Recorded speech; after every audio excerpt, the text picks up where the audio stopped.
Hello everyone, welcome back to my YouTube channel Legal World. Myself Dr. Seema Goyal.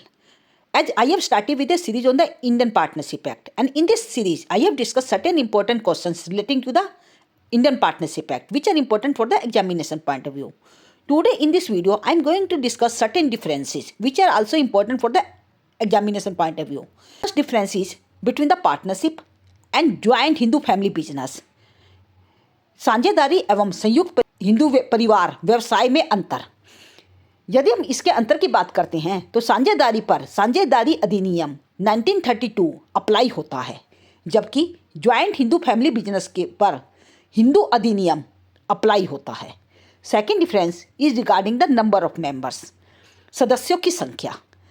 यदि हम partnership की बात करते हैं तो पार्टनरशिप में कम से कम 2 एवं अधिकतम 20 मेंबर हो सकते हैं। यदि हाँ बैंकिंग बिजनेस है तो उसके दशा में यहाँ पर 10 सदस्य हो सकते हैं। But on the other hand in the case of joint Hindu family business, यदि संयुक्त हिंदू परिवार व्यवसाय की बात करते हैं तो इसमें कम से कम एवं अधिक संख्या निर्धारित नहीं की गई है।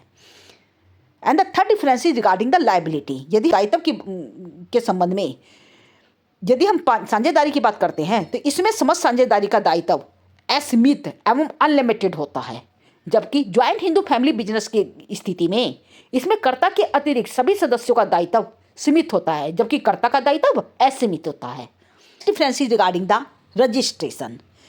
इन द केस ऑफ पार्टनरशिप तो साझेदारी की स्थिति में रजिस्ट्रेशन करवाना न करवाना आपकी इच्छा पर निर्भर करता है, जबकि ज्वाइंट हिंदू फैमिली बिजनेस की स्थिति में रजिस्ट्रेशन करवाने की आवश्यकता ही नहीं होती, वहाँ पे रजिस्ट्रेशन का कोई प्रावधान ही नहीं किया गया है। Next difference is regarding the संचालन एवं प्रबंध। साझेदारी की अवस्था में सभी साझेदार या सभी की ओर से एक साझेदार संचालन में भाग ले सकता है, जबकि ज्वाइंट हिंदू फैमिली बिजनेस की स्थिति में केवल कर्ता ही व्यवसाय का प्रबंध एवं संचालन करता है। And the next difference that is स्त्री पुरुष की सदस्यता। यदि हम पार्टनरशिप की बात करते हैं तो इसमें स्त्री पुरुष दोनों ही सदस्य बन सकते हैं, जबकि हिंदू ज्वाइंट फैमिली बिजनेस की अवस्था में ज्वाइंट हिंदू उत्तराधिकारी अधिनियम के अनुसार, हिंदू सक्सेशन एक्ट के अनुसार अब स्त्री भी इसका सदस्य बनने का सीमित अधिकार प्राप्त कर चुकी है। इससे पहले पुरुष ही केवल हिंदू ज्वाइंट फैमिली बिजनेस का सदस्य हो सकते थे। And the next difference is regarding the demand of account. In the case of partnership, यदि इसमें कोई भी साझेदारी से अलग होने पर पिछले हिसाब किताब की मांग कर सकता है, जबकि हिंदू ज्वाइंट फैमिली बिजनेस के अवस्था में अलग होने पर कोई भी सदस्य पिछले हिसाब किताब की मांग नहीं कर सकता। And the next difference is regarding the ऋण के लिए उत्तरदायित्व। इन the case of credit what is the responsibility. In the case of partnership प्रत्येक पार्टनर या साझेदार फर्म के कर्जे के लिए संयुक्त एवं पृथक रूप से उत्तरदायी होता है। He is liable jointly as well as severally. While in the case of Hindu joint family business, यदि हम हिंदू ज्वाइंट फैमिली बिजनेस की बात करते हैं तो इसमें केवल कर्ता ही कर्ज के लिए उत्तरदायी होता है। And the next difference is regarding the आकस्मिक घटनाओं का प्रभाव। इन द केस ऑफ पार्टनरशिप यदि किसी भी साझेदार की मृत्यु या पागलपन होने पर साझेदारी स्वतः ही समाप्त हो जाती है, जबकि हिंदू ज्वाइंट फैमिली बिजनेस की अवस्था में किसी भी सदस्य की मृत्यु एवं पागलपन का कोई भी प्रभाव नहीं पड़ता। Next difference is regarding the अनुबंध पर समझौता। यदि हम पार्टनरशिप की बात करते हैं तो इसमें अनुबंध या समझौते होना अत्यंत आवश्यक है, जबकि हिंदू ज्वाइंट फैमिली बिजनेस की अवस्था में माता के गर्भ से बाहर आते ही वह बच्चा सदस्य बन जाता है और उसे सदस्यता का अधिकार प्राप्त हो जाता है। And the next difference is regarding the अनुबंध करने का अधिकार, right to contract. In the case of partnership कोई भी साझेदार फर्म की ओर से अनुबंध कर सकता है, while in the case of Hindu joint family business इसमें अनुबंध करने का अधिकार केवल कर्ता को ही होता है। These are the certain differences between the partnership and Hindu joint family business. And the next difference is between the साझेदारी एवं सह स्वामित्व में अंतर। Difference between the partnership and co ownership. If we talk about the difference between the partnership and co ownership, first difference is regarding the purpose of the contract. If we talk about the partnership, in the case of partnership, अनुबंध एवं ठहराव होना आवश्यक है, जबकि को ownership की अवस्था में, सह स्वामित्व की अवस्था में अनुबंध या ठहराव का होना आवश्यक नहीं है. Second difference is regarding the purpose, उद्देश्य. In the case of partnership, इसका उद्देश्य वैधानिक व्यवसाय के साथ लाभ प्राप्त करना एवं आपस में बांटना होता है, जबकि को ओनरशिप का उद्देश्य नहीं है. Third difference is regarding the number of members, सदस्यों की संख्या. इन द केस ऑफ पार्टनरशिप, यदि साझेदारों की न्यूनतम एवं अधिकतम संख्या निर्धारित की गई है, जबकि को ओनरशिप की अवस्था में सदस्यों की संख्या पर कोई प्रतिबंध नहीं है. And the next difference is regarding the act. यदि हम पार्टनरशिप की बात करते हैं तो पार्टनरशिप पर भारतीय साझेदारी अधिनियम 1932 अप्लाई होता है, जबकि को ओनरशिप की अवस्था में कोई पृथक अधिनियम नहीं है, कोई अलग से एक्ट नहीं है. And the next difference is regarding the हित का हस्तांतरण.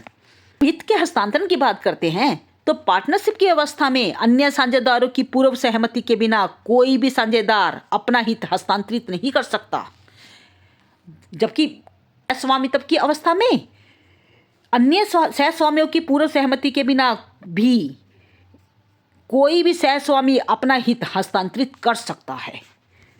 Next difference is regarding the availability of the agent. In the case of partnership, प्रत्येक साझेदार अपनी फर्म एवं दूसरे का एजेंट होता है, while in the case of को ओनरशिप, एक सहस्वामी दूसरे सहस्वामी के कार्यों के लिए उत्तरदायी नहीं होता. And the next difference is regarding the privileges, विशेषाधिकार. In the case of partnership, प्रत्येक साझेदार को साझेदारी की संयुक्त संपत्ति पर विशेषाधिकार प्राप्त होता है, जबकि को ओनरशिप की अवस्था में एक सहस्वामी दूसरे सहस्वामी के कार्य के लिए उत्तरदायी नहीं होता. And the next difference is regarding the पारस्परिक संबंध उत्तरदायित्व. इन द केस ऑफ पार्टनरशिप, एक साझेदार अन्य साझेदारों के कार्य के लिए उत्तरदायी होता है,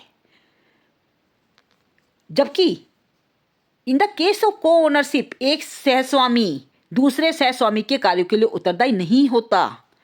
और यदि हम उत्तरदायित्व की बात करते हैं तो प्रत्येक साझेदार का उत्तरदायित्व पार्टनरशिप की अवस्था में असीमित होता है, जबकि को ओनरशिप की अवस्था में सीमित उत्तरदायित्व नहीं होता, ये सीमित होता है. तो these are the certain differences between the partnership and the co ownership. If we talk about the difference between the partnership and the co-ownership, according to the Supreme Court, there are the certain points of distinction between these two. First difference between the partnership and the co-ownership, that is, partnership is always created by agreement, but the co-ownership is not essentially created by the contract. And the second difference is regarding the, in partnership there is essentially profit or loss, whereas in the case co-ownership, there is no profit or loss. The same is not case in the co-ownership. And the third difference, that is, a partner cannot, without the consent of the other partner, transfer the whole interest in the partnership to a stranger or the third person. That means a stranger who purchases a partner's interest in partnership cannot become a partner without the consent of other partners. While in the case of co-ownership, co-owner without the consent of the other co-owners can transfer his interest to a stranger or the third person. And the next difference between these two, that is, in partnership, a partner is the agent of other partners, but so is not in the case of co-ownership.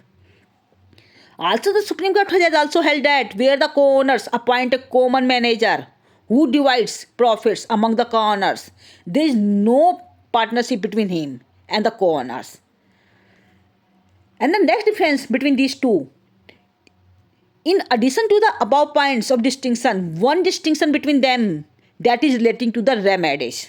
In partnership, the proper remedy is the suit of dissolution and accounts, while in the case of co-ownership, the proper remedy for co-owners is the suit for partition. As per section 6, in determining whether a group of person is a partner or not, that is a partnership firm or not, there shall have to be a real relation between the parties. That shows that all the relevant facts relating to the partnership are existing together. By relevant fact, that means essential elements that is contained in section 4 of the Partnership Act must be available in order to constitute a partnership. In other words, there are certain elements, that is agreement, business, sharing of profit, mutual agency. Lastly, much depend on the intention and the conduct of the party. These are the elements which are essential to constitute the partnership. If we talk about the difference between the partnership and the joint family, there are the certain points of distinction between them also. First point of distinction between them, that is partnership is always created by the contract. As per section 5, the relation of partners arises from the contract and not from the status. While on the other hand, joint family is created by status and not by contract. Joint family is created by that status which personal religion of Hindus confer upon them. As per section 5, the members of Hindu undivided family carrying on a family business, carrying on the business as such, are not partners in such business. And the second difference between the partnership and the joint family, that is, a new partner can admit in the partnership only when the existing partners consent in this respect. The position is different in the case of joint family. While in the case of joint family, the mere the birth in the joint family, the child becomes entitled to the share of the property. And the case business is carried on by the joint family, he becomes entitled to the share of the profit of the business of the joint family automatically. And the third difference between the partnership and the joint family, that is the in partnership, the death of the partner dissolves the partnership form. But in the case of joint family, that is not the case. And the next difference between the partnership and the joint family, that is in partnership, all the partners are entitled to participate in the business of the firm. While in the case of joint family, only the management of the business, only the karta of the joint family, that is the oldest male member of the joint family, is only entitled to the business of the joint family. And the next difference between them, that is the in partnership, every partner is the agent of the other partners. While in the case of joint family, that is only karta or the manager who represents the joint family. And the next difference between them, that is the partner is jointly and severally liable for the debts of the firm. The members of the joint family is liable for the debts of the joint family only to the extent of their shares. This rule, however, does not apply in the case of joint family. While in the case of partnership, a partner is the agent of other partners. He has therefore unlimited power to bind other partners by the act of the firm. While the members of the joint family do not possess this power. And the next difference between them, that is after the partition, a member of the joint family has no right to see or demand the accounts of the banks of the past. While in the case of partnership, even after the dissolution of the firm, the living partner or a partner has right to see and demand the accounts of the book of the past. And the last difference between them, that is the remedies of the partners and the joint family, are of also different nature. A partner can sue for the dissolution of the firm and accounts, but a member of the joint family can sue for only partition only. These are the certain differences between the partnership and the joint family. And the next difference, that is between the partnership and the company. If we talk about the difference between the partnership and the company, first difference between them, that is the partnership is only a group of persons. And in law, the name of the firm is only a brief method of the description of the partners. While a company, on the other hand, is a separate legal entity that is distinct from its members, that is distinct from its shareholders. Second difference between them, that is in partnership, each partner is the agent of other partners and each partner has unlimited capacity to bind other partners by the acts of the firm. Consequently, the liability of the partners is unlimited. But in the case of company, the liability of the shareholders is limited to the extent of their shares. And the third difference, that is a partner cannot transfer whole of his interest to the other or third person without the consent of the other partners. यदि एक partner अपने share को transfer कर देता है दूसरे partner को दूसरे बाकी पार्टनर्स के कंसेंट के बिना, तो देन द मेंबर्स जिसको शेयर ट्रांसफर किया गया है, he can not become the partner. While in the case of company, shareholders can transfer their shares. These are the certain differences between the partnership and the company. So these are the certain differences which are important for the examination point of view. And if you have any doubt, then you must put down in the comment section. And don't forget to like, share and subscribe this channel for the further update. Thank you.